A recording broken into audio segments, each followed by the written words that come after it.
Queen Victoria was the figurehead of the 19th century. She was so prominent that much of the 19th century is even called the Victorian era after her. Although Britain became much more of a democracy and less of a monarchy during her reign, the power she possessed helped transform not only Britain, but the entire world into the modern industrialized world of today. Alexandrina Victoria was born on the 24th of May, 1819 in Kensington Palace. Her father was Prince Edward, Duke of Kent and Strathearn, who was the son of King George III. When her father died less than a year after her birth, she was raised by her mother, Princess Victoria of Saxe-Coburg-Saalfeld. As she was the only legitimate grandchild of George III, she was next in line after her uncles. After the death of George IV, the Regency Act of 1830 was passed to make Princess Victoria regent if Alexandrina was still a minor, when William IV died. He died in 1837, just in time for Victoria's 18th birthday. As a young child, Victoria was raised under a strict set of rules enforced by Sir John Conroy, sometimes known as the Kensington system. Conroy was rumored to have an affair with Victoria's mother.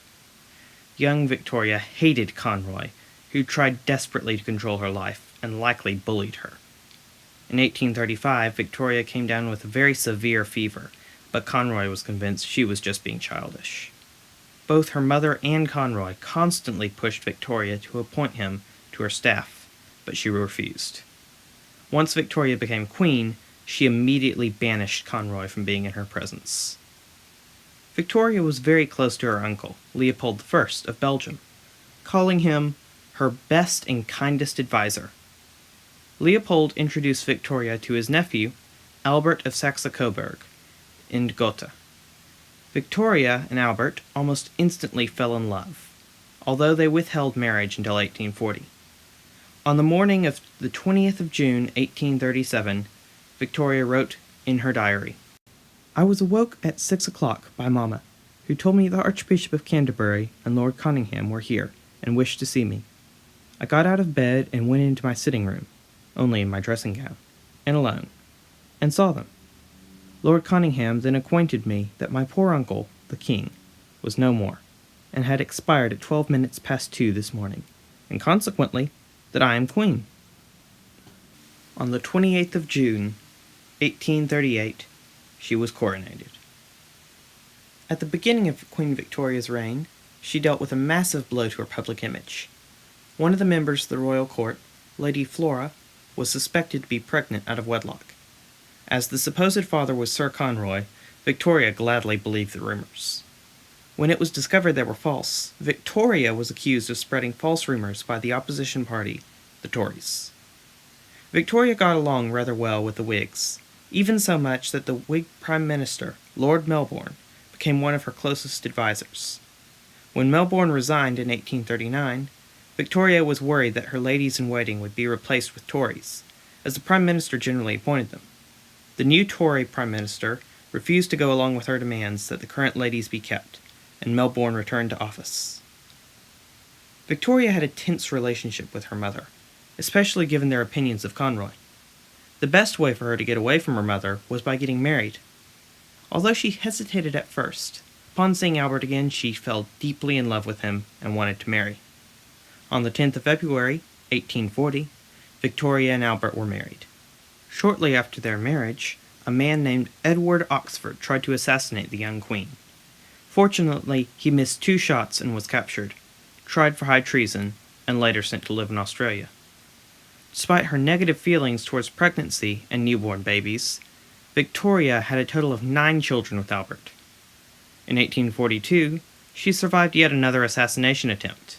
This time, her assassin's pistol did not fire. Since the attacker escaped, she retraced her route in hopes to catch the assassin. Just as expected, the attacker, John Francis, tried to kill her, but was quickly arrested. As popular as she was, Victoria survived many more of these assassination attempts. In 1845, Ireland was struck with what was soon to be known as the Great Famine. Queen Victoria personally donated about £2,000 somewhere around £6.5 million today, to help relieve the famine. Queen Victoria sought to improve British-French relations, visiting King Louis Philippe of France, and even helping him when he fled France after the 1848 Revolution. As 1848 brought revolutions all across Europe, Victoria spent much of her time at her private estate on the Isle of Wight, in case of a revolt. After the Crimean War, Napoleon III of France was considered one of Britain's closest allies.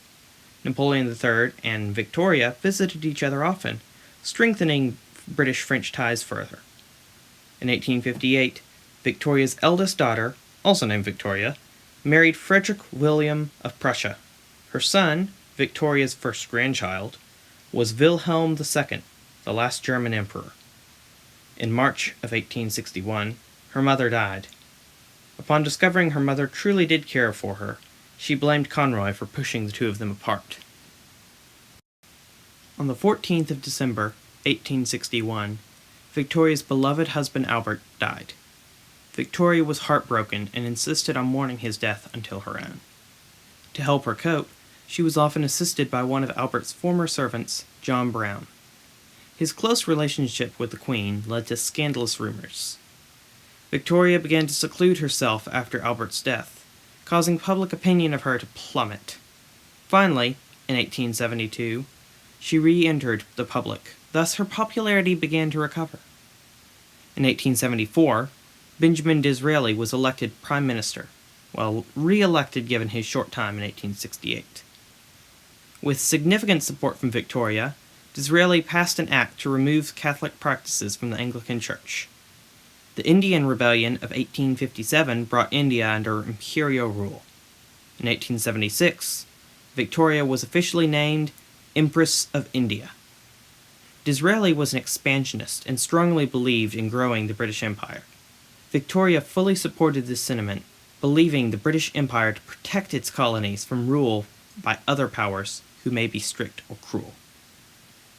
In 1883, old age began to catch up with Victoria. She fell down the stairs at Windsor Palace, leaving her crippled for 4 months.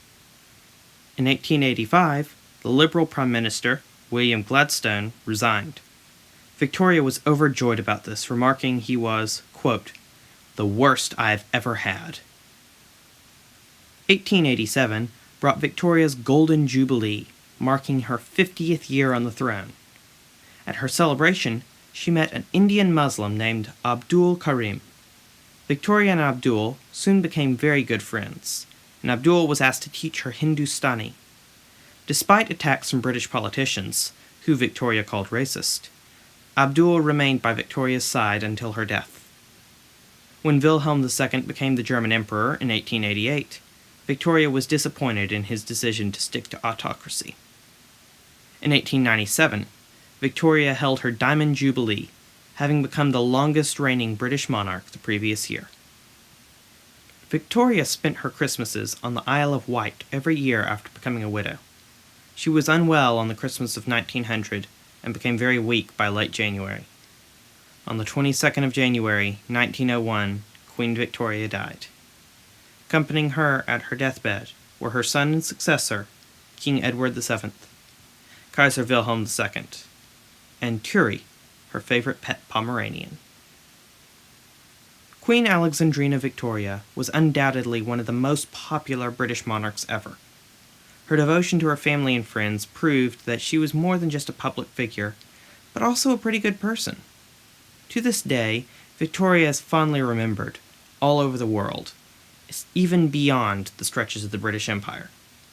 Countless places have been named in her honor. Queen Victoria epitomized the ideals of the 19th century and still stands as the symbol of her time. If you enjoyed this video, be sure to like and subscribe. I'm Matthew, and I hope I'll see you next time. Goodbye, wipe a dear baby dear from your eye. Though it's hard to part, I know. I'll be equal to death to go. Don't cry, don't cry. There's a silver lining in the sky. One more whole thing, cheerio, chin chin, na poo.